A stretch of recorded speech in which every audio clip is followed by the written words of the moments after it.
Next हम biochemistry start कर रहे हैं। तो बायोकेमिस्ट्री में पहला जो क्वेश्चन है that is importance of biochemistry in nursing, कि नर्सिंग में हम बायोकेमिस्ट्री क्यों पढ़ते हैं। देखो, बायोकेमिस्ट्री की नॉलेज जब होती है हमें, तो हम कहीं बायोकेमिस्ट्री की नॉलेज यूज़ करके कहीं टेस्ट्स करते हैं। जैसे माइक्रोबायोलॉजिस्ट हम कोई टेस्ट करते हैं, तो बायोकेमिकल टेस्ट से हमें बहुत सारी डिजीज़ प्रोसेस के बारे में पता लगता है। First is understanding the body function and disease process, की बॉडी कैसे फंक्शन कर रही है और डिजीज़ कोई तो नहीं है हमारे बॉडी में, तो उसके लिए हम अंडरस्टैंड करते हैं ताकि हम फॉर एग्जांपल कि टिश्यू के बारे में, ऑर्गन के बारे में, क्योंकि हम बायोकेमिस्ट्री में ना डीप लेवल पे बायोकेमिस्ट्री जो है एसेस करते हैं। Next is medication management, proper medication हम देते हैं अकॉर्डिंग टू डिजीज़। उसके बाद पेशेंट असेसमेंट एंड मॉनिटरिंग करते हैं, क्योंकि बायोकेमिकल टेस्ट करके हम पेशेंट का असेसमेंट कर सकते हैं, उसकी कोई कंडीशन प्रॉब्लम तो नहीं है। नेक्स्ट इन न्यूट्रिशनल असेसमेंट और सपोर्ट देते हैं कि उसको न्यूट्रिशनल असेस, क्योंकि बायोकेमिस्ट्री यूज़ करके हम विटामिन डी डिफिशिएंसी या विटामिन ए डिफिशिएंसी जो फाइंड आउट कर सकते हैं और भी सारे विटामिन की डिफिशिएंसी फाइंड आउट कर सकते हैं। कम्युनिकेशन एंड कोलैबोरेशन, बाकी हेल्थ केयर डिपार्टमेंट में जो बाकी मेंबर्स होते हैं उनके साथ हम कम्युनिकेशन एंड कोलैबोरेशन कर सकते हैं by the use of biochemistry. Next topic है हमारा स्ट्रक्चर ऑफ सेल। तो ये आपने पढ़ा ही होगा। तो सेल में क्या क्या होता है, तो सेल में फर्स्ट जो बाहर जो है दैट इज सेल वॉल, और उसके अंदर सेल मेम्ब्रेन होता है, रफ एंडोप्लाज्मिक रेटिकुलम, और बीच में न्यूक्लियस होता है, lysosome, ribosome, cytoplasm, mitochondria, Golgi bodies और स्मूथ एंडोप्लाज्मिक रेटिकुलम। अब सेल मेम्ब्रेन जो होता है, ये जो बाहर का मेम्ब्रेन होता है ये डबल लेयर होता है, फॉस्फोलिपिड बाइलेयर इसको हम बोलते हैं। तो सेल मेम्ब्रेन का क्या फंक्शन होता है, ये सेल का शेप मेंटेन करके रखता है।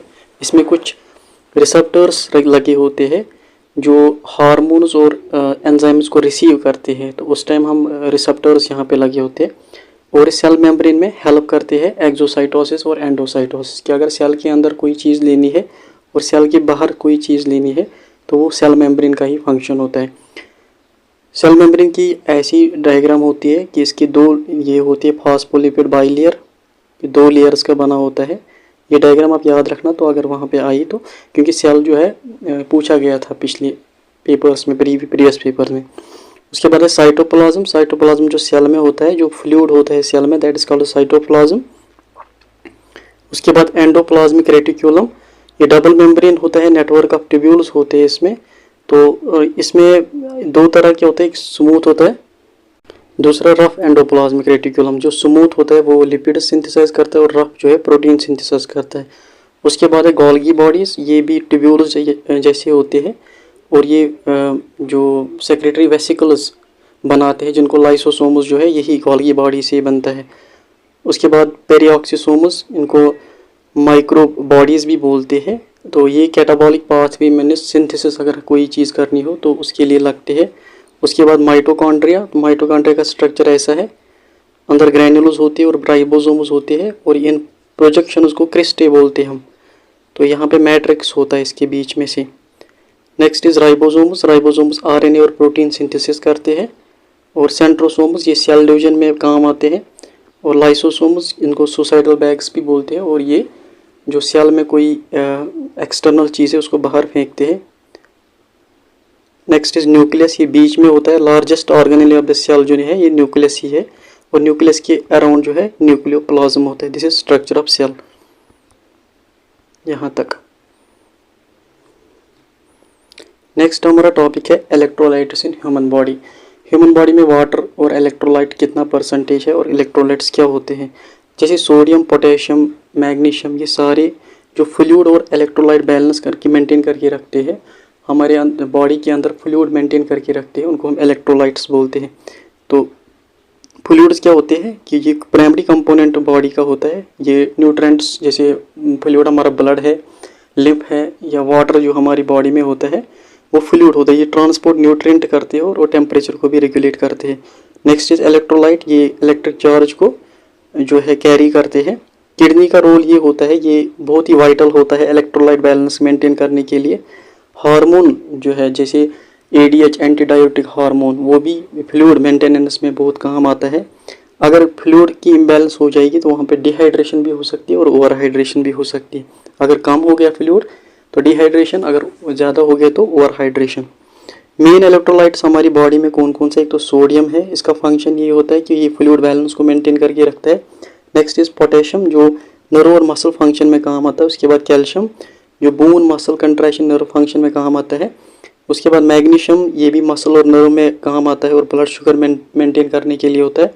क्लोराइड इलेक्ट्रिकल न्यूट्रलिटी मेंटेन करने के लिए, और फॉस्फेट एनर्जी प्रोडक्शन के लिए, और बाइकार्बोनेट्स जो बॉडी का एसिड मेंटेन करके रखते हैं।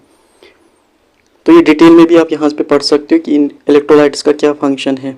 उसके बाद है एंजाइम्स। एंजाइम्स क्या होते हैं? एंजाइम्स वो प्रोटीन होते हैं जो रिएक्शन को स्पीड अप करते हैं। जो रिएक्शन, अगर कोई रिएक्शन हो रही है उसको स्पीड अप करते हैं, तो इसको हम कैटलिस्ट भी बोलते हैं। कैटलिस्ट वो चीज़ होती है, अगर कोई रिएक्शन होती है अंदर से, वो उसको स्पीड अप करना। फॉर एग्जांपल डाइजेशन भी एक रिएक्शन है, तो डाइजेशन के लिए एंजाइम जब पड़ता है फूड पे, तो उसका जो है रिएक्शन जल्दी हो जाती है, उससे डाइजेशन जल्दी हो जाती है। Next is स्पेसिफिटी। हर किसी सबस्ट्रेट मीन्स जिस पे एंजाइम एक्ट करता है उसको हम सबस्ट्रेट बोलते हैं। हर किसी सबस्ट्रेट पे अपना अपना एंजाइम होता है।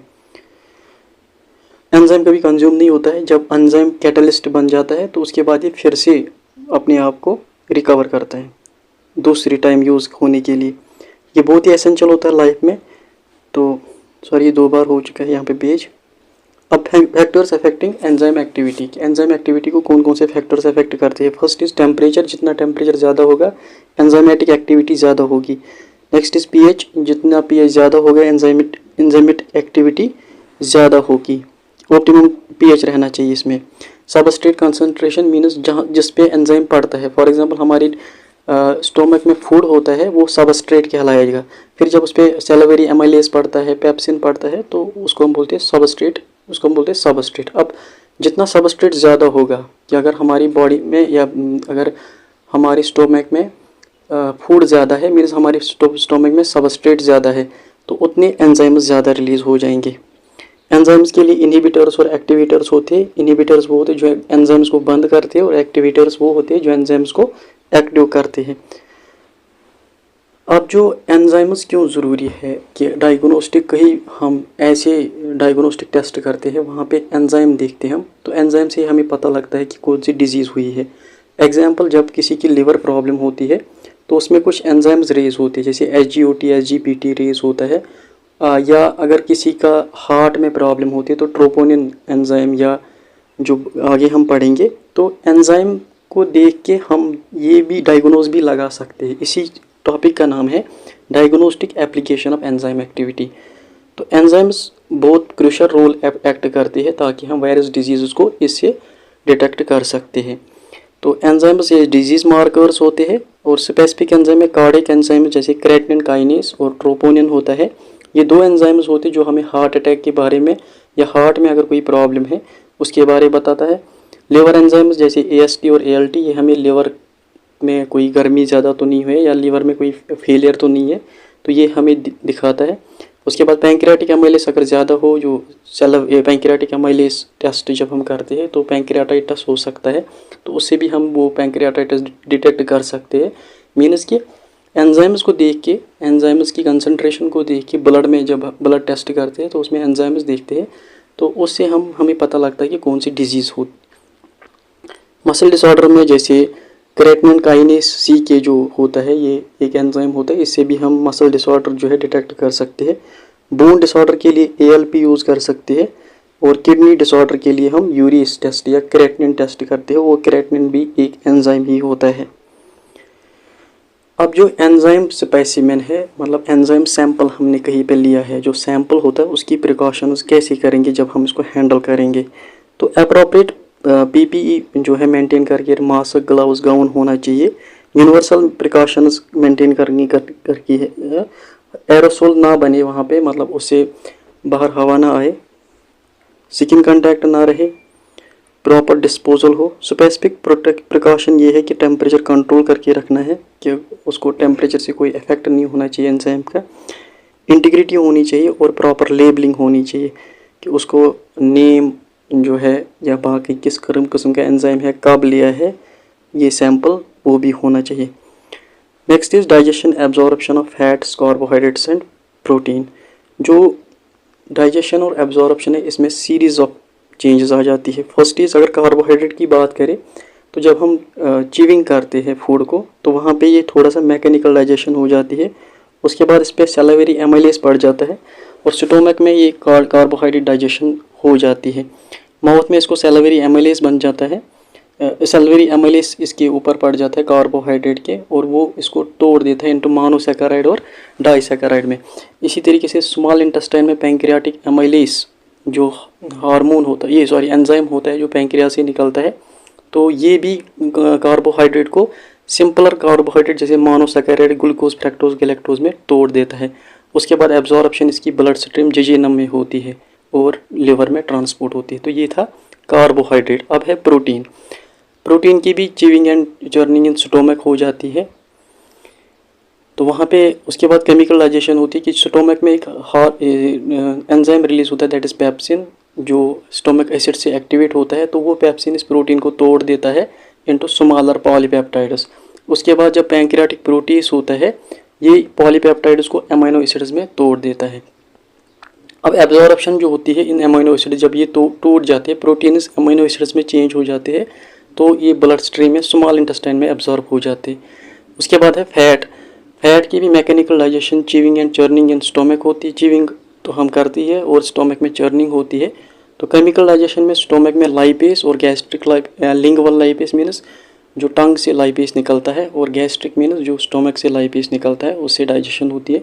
स्मॉल इंटेस्टाइन में बाइल साल्ट्स निकलते हैं, उसकी वजह से फैट्स एमल्सिफाई होते हैं, फैट्स टूट जाते हैं और फैट्स जो है इंटेस्टाइनल सेल्स में ये एब्जॉर्ब होते हैं और ट्राइग्लाइसराइड्स, लिपिड्स, प्रोटीन्स काइलोमाइक्रॉन्स में चेंज होके ब्लड स्ट्रीम में चले जाते हैं। उसके बाद है फैक्टर्स अफेक्टिंग डाइजेशन। डाइजेशन कौन कौन से फैक्टर्स हैं जो डाइजेशन को अफेक्ट करते हैं। फर्स्ट इज़ डाइट, कि हम डाइट कैसा करते हैं, कि हम डाइट जो है हैवी चीज़ तो नहीं खाते हैं। मैक्रोन्यूट्रेंट बैलेंस होनी चाहिए, कि हम प्रोटीन कार्बोहाइड्रेट ज़्यादा नहीं लेने चाहिए, फाइबर कंटेंट अच्छा होना चाहिए। और फूड प्रोसेसिंग मीन्स कि फूड प्रोसेसिंग कैसे करते हैं हम उसको ऐसा इतना तेज़ तो नहीं बनाते हैं खाने को कि वो खाने के लायक ही ना रहे। फिर फैट कंटेंट तो नहीं उसमें ज़्यादा।